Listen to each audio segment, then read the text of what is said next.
What's going on, guys, and welcome back to the channel. On my recent visit to Universal Studios Japan, we rode a lot of cool attractions, and I found myself in love with the atmosphere of that park.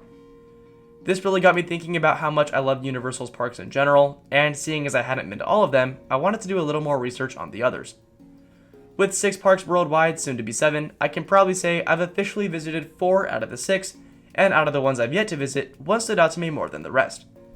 This park is the newest addition to Universal's park lineup, Universal Studios Beijing, which opened 2 years ago in 2021.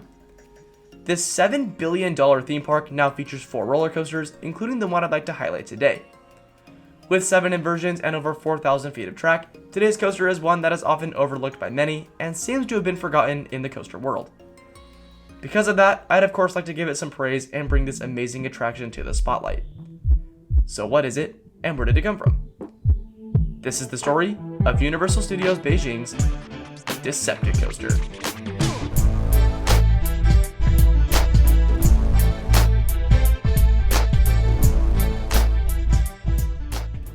Opening on September 20th, 2021, Decepticoaster is a brand new launch coaster from manufacturer Bolliger & Navillard that shares a lot of similarities with Universal Studios' Incredible Hulk at Islands of Adventure.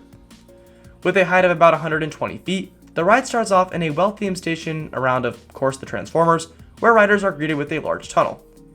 This tunnel contains the first element of the ride, as with the Incredible Hulk, which is a high-speed tire-propelled launch where guests will reach their max speed of 63.8 miles per hour.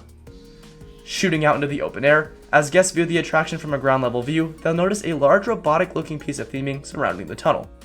This structure is actually what I researched to be the Driller from the Transformers franchise, which is what the ride appears to be themed around as a whole.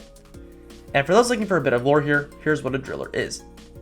A Driller is, quote, an enormous multi-tentacled Decepticon that is capable of burrowing through the ground or through buildings with ease.